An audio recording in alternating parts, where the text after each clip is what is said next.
All right, ladies and gentlemen, welcome back to Locked On Rockets. There's no way I just started it like that.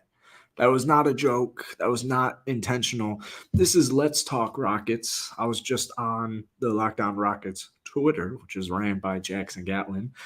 My name is also Jackson, but I can't believe I started it like that. Welcome back to Let's Talk Rockets, episode number 11. The Houston Rockets have won two straight games against the Boston Celtics and the Los Angeles Lakers. They have now won four of their last seven, and things are looking on the up and up. I think we have like 12 or 13 more games. It's going to be a fun finish, and we got a lot to talk about in today's episode. But most people who listen to these or watch these on YouTube are not here live with us. So just friendly reminder, this show is on Spotify now. That is great news. We have 5 followers, so I appreciate everybody tuning in. And yeah, check that out on Spotify. We're gonna it's the links in the bio, the Twitter's in the bio as well. You're gonna see a bunch of these tweets here. Uh, I have a funny skit for what Josh just said, but let me hop on Twitter and we can pull it all up. We got 3 notifications. Let's go. What do we got here? Oh, one's a DM from me. The other, Geo with the like and retweet. Appreciate you, Geo. Let's start from the top. How is everybody doing today? So yeah, it's March Madness Day. I have a funny skit though because I just saw this on. Oh, my teeth look super yellow right here. I saw this on Twitter just now from one of my favorite creators in the sphere. So let me get it out. Let's throw in the Zinni here. What games are on right now?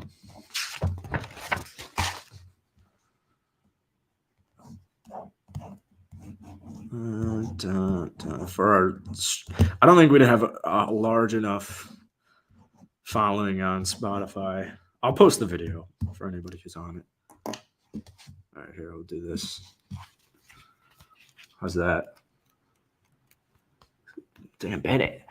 Weird sun angle going on right now. There you go. I don't care. All right.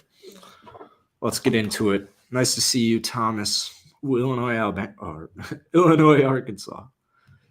Let's go Illinois, I think, for the bracket. All right, first things first.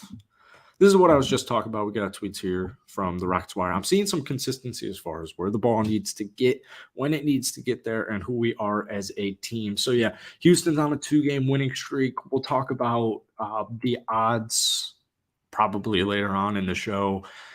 2 straight wins, unless you fall out of the top 4, which with Charlotte being the 5th team, I think we have what does Charlotte have? 15 wins, something like that. I think we have like a 5-game buffer between us and Charlotte at 5. All the bottom 4 teams, I should say, have the same odds at getting number 1. Now your odds of going further in the draft do increase. That's why, for us Rocket fans, the last couple of years, we've kind of wanted to be in that like the worst team in the league, just because it gives the worst you can get out of is top 5. So I don't know. We'll talk about all that later on in the show. What's up, Chris? How you doing? And we're actually going to talk about something Chris brought up in my Discord today. So my energy is not here today. It's football free agency, which means the days are long. There's a lot of talking every single day. But yeah, we beat the AD and LeBronless Lakers. I'm a little too late to do a recap. This isn't really a recap. In general, though, I agree with this tweet here. We looked really good. We did have 17 turnovers. However, points in the paint, it was just not even close. Like, I think at halftime, we had more points in the paint than LA had in total, or at least some point in the second quarter. But it was just a great game. It was a really efficient game from the field, shooting 53%.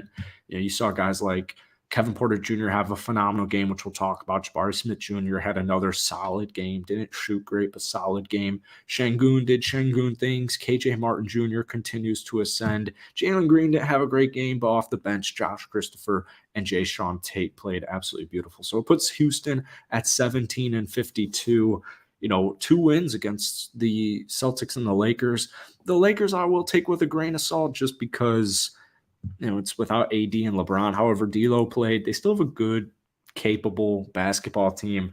The Rockets defense was really good in this game. But points in the paint, we had 78 total points in the paint. They were getting downhill. Unfortunately, we shot just 63% from the free throw line and 27% from downtown. So that's kind of why it was a little bit of a closer game than I think the box score indicates.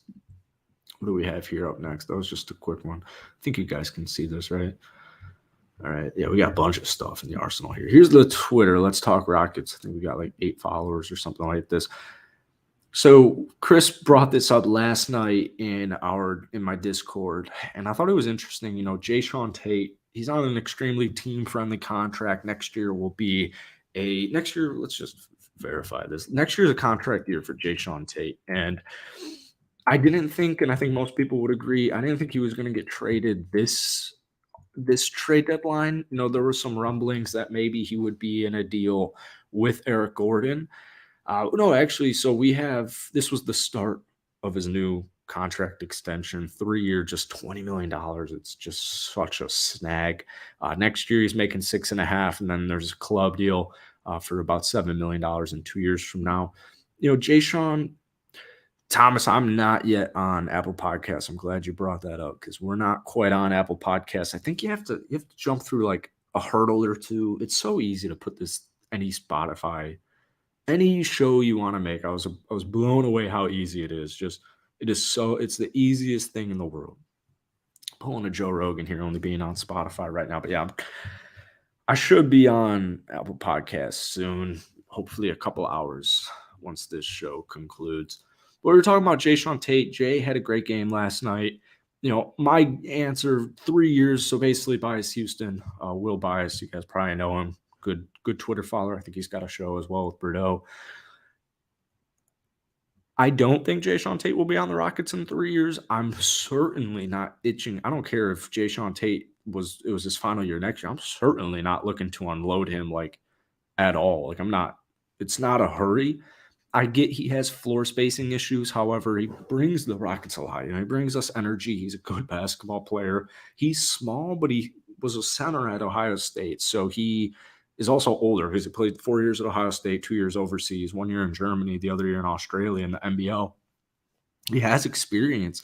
He has veteran leadership. He leads by example, great energy, good on both sides. He can finish at the rim. He can finish at the paint. He plays with this kind of finesse almost. But will Jae'Sean Tate be on the Rockets in 3 years? There's no way. There's just simply no way. So I'm going to go with a no there. Let me know what you guys are thinking down low. What is up, Balin? How you doing, man? Glad to see you here. And that was just a quick little segment because I don't really have too much to say on this. One's also really quick. The Rockets have assigned guard Ty Washington Jr. to their NBA G League affiliate, Rio Grande Valley. This is not surprising in the slightest. I'm actually not even too upset about it because I'm just done being upset with it. Ty's a young-ass kid. I guess he's not even that young because he's, 21 years old. This isn't surprising. I'm not upset about it at all because we weren't doing anything with him. He wasn't playing. So if he's not going to play, throw him down to the G League. We've seen it happen a couple of times in the season, especially more as of late. I know Daishen Nix hopping in as the replacement isn't ideal to anybody, but it just is what it is. I'd rather have him play than sit on our bench and play, the last 5 minutes of game if we're getting blown out. But as you've seen in the last 7 games, really, we're not getting blown out anymore. How did I get eliminated? Yeah, it's a good question, man. So basically, Balin, I have a fantasy basketball Discord server, and yeah, I got smoked. I got absolutely smoked by my buddy Arjun, who's smoking Swaggy right now. I don't think Swaggy's too pleased. My buddy Arjun's probably ecstatic about it, and it's looking like the finals is Balin versus Arjun, which is just a classic. Will you be able to make the fantasy draft on Saturday? I'm probably going to do the same thing as next year. Matt's talking about what's up, Matt? Matt's talking about fantasy baseball. I don't know baseball like that, so I probably won't. I don't know. Maybe do the first pick. Worked out pretty well last year, though. Anyways, credit where it's due. So James Piercy, shout out James Piercy if he's watching here because he follows the Twitter. I think he's definitely a subscriber of Houston Rockets Daily. Kevin Porter Jr. has been doing a phenomenal job. He's playing like a true point guard right now. He's dropping the turnovers. Since he came back from injury, maybe the shooting splits aren't perfect, but I understand what James is saying here, and it brings us into the next point here. But Kevin's balling out. But James goes on to say, I'm not sure there's enough of a sample size left for him to convince me he should be our long-term starter at the position, but he's damn sure making it a little bit more complicated, which is just a straight up fact. But then we have a tweet from, I believe, Will Bias. Oh, we don't have it here. Basically, Will Bias was saying what I'm thinking, and I think a lot of people are thinking as well.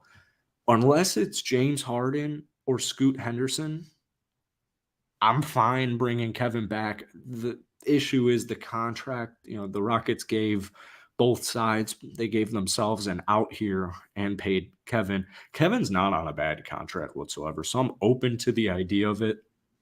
There's always room for improvement, but if we don't draft Scoot Henderson and if we don't sign James Harden, which who knows if the reports, if it's, he's 70% likely to come to Houston. Who really knows if all of this is true? It's interesting rumors coming out mid-season, especially with Philadelphia technically as finals threats. But if those two players are not on the Houston Rockets next season, I would totally be fine with, I talk about it a lot actually, making a trade for Tyus Jones, Jae'Sean Tate probably being in that deal, and having Tyus Jones be our backup point guard, or getting a guy like Dennis Schroeder. I don't know what Dennis Schroeder's contract is, but he was with us in the second half of last season after the trade deadline. I think that's what a good route would be. Kevin Porter Jr., starting point guard, signing a vet backup. People will bring up Ty Washington Jr., but judging from kind of what you see with some of these rookies, like look at Usman this year, they're not really prioritizing getting these guys a ton of minutes. And at the end of the day, I think we all want to be good next season, right? So it's probably not Ty's time regardless, right? All right, let's check the chat real quick. We got 16 people in here. Appreciate you guys.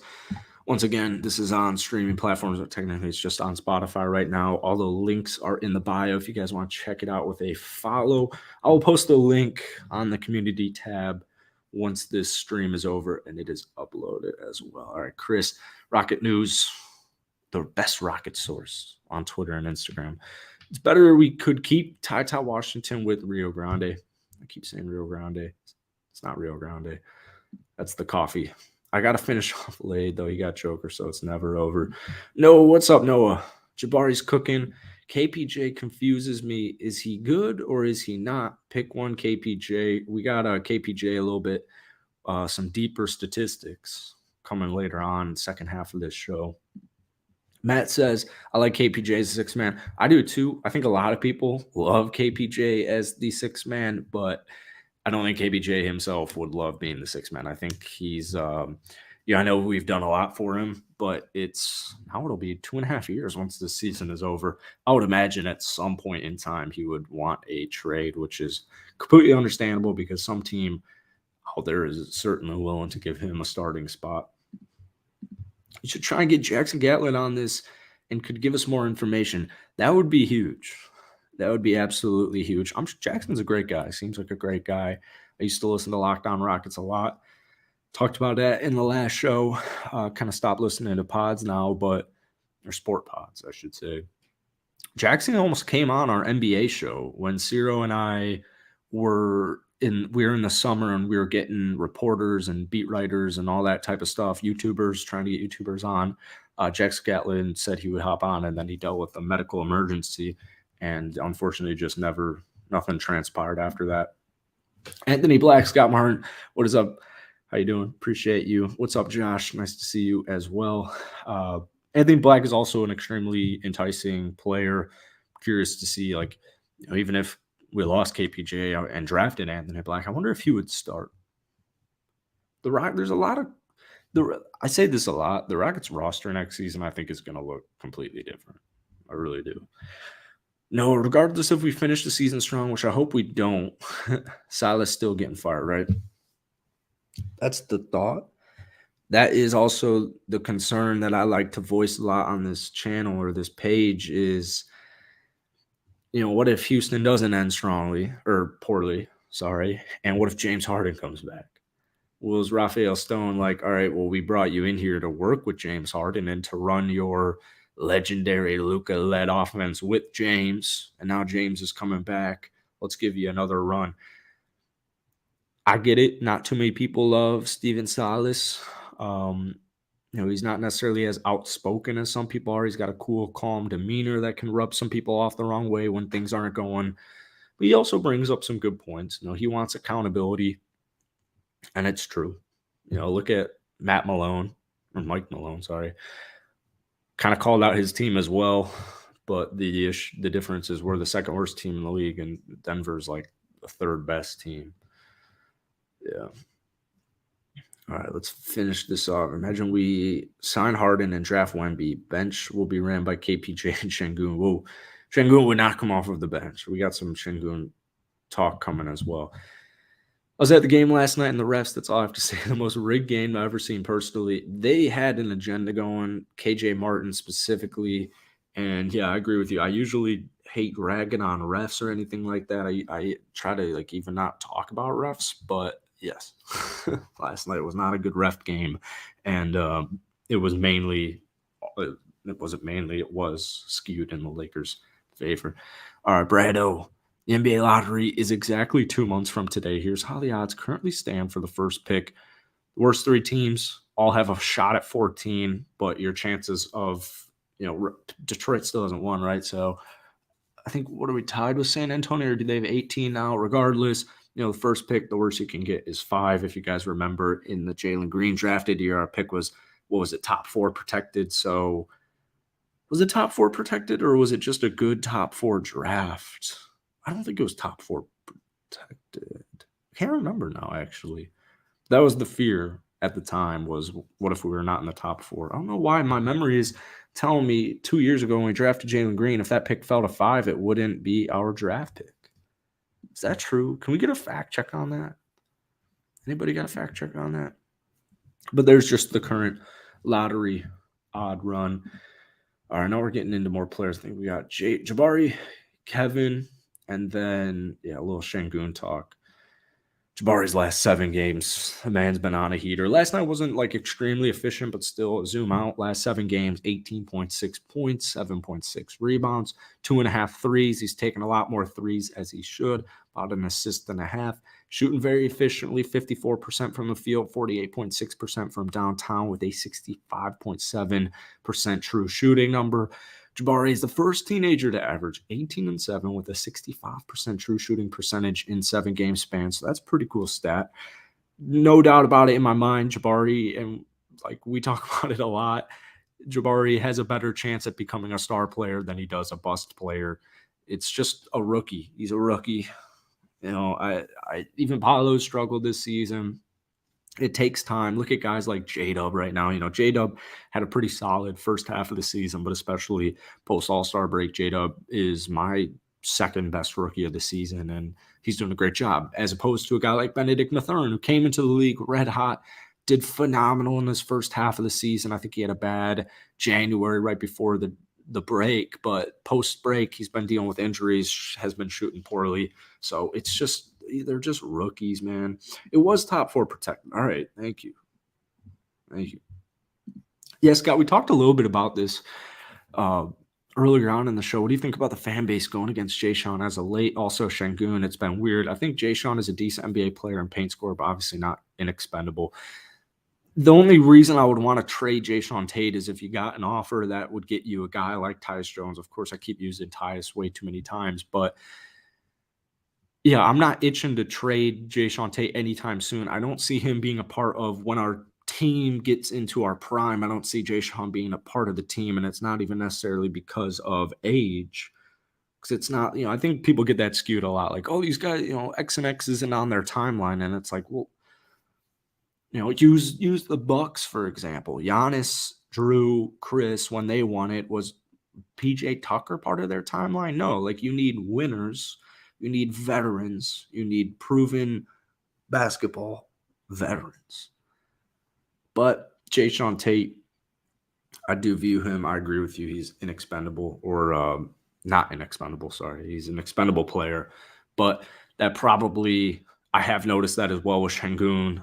I think Şengün's more so is because yes, he's not perfect on defense. Who is? But he's still an extremely young kid. And when Steven Silas, for example, he doesn't like him on defense for that night, or doesn't like the rotation, whatever it is, or the matchup. Sorry, you won't see Şengün play for the last quarter, and people start bringing up like, oh, they're going to trade him, especially if they get Wemby.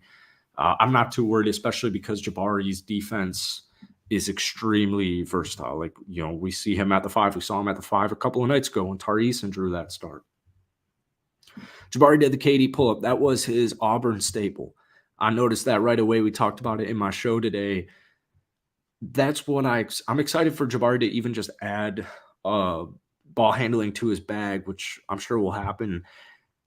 He made his first 3 in the fourth quarter, grabs the defensive rebound on the next possession, and then shoots a pull-up 3. Josh Christopher also had a really nice shot with the game clock expiring. Josh Christopher did phenomenal. If my memory serves me, he did. I don't have the stat pulled up. 13 points in 12 minutes on 5 of 6 shooting. Had a good defensive stop on D'Lo in the second half of the fourth quarter.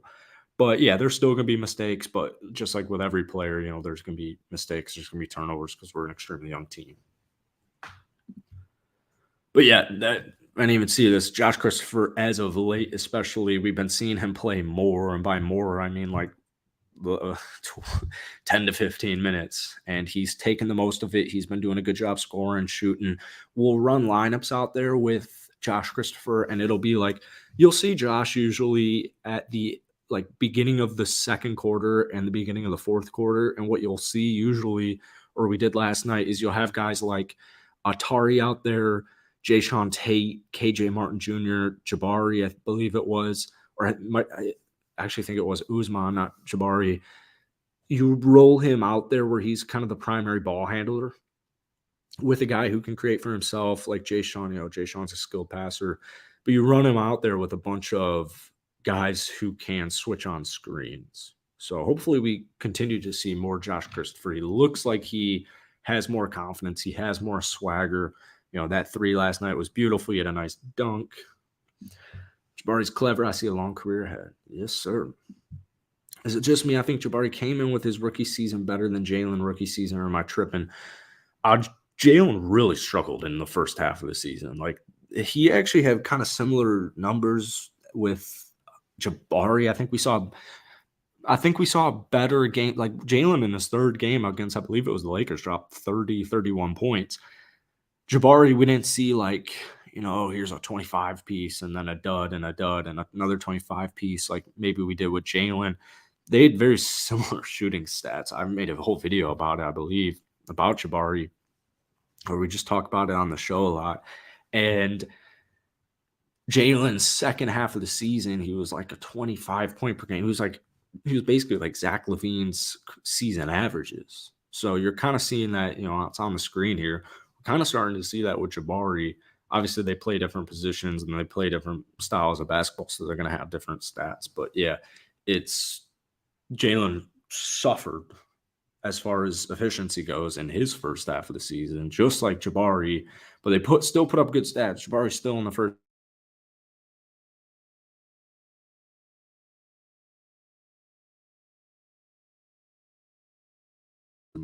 Wi-Fi issues. My goodness. I don't know why that keeps happening. It's so weird.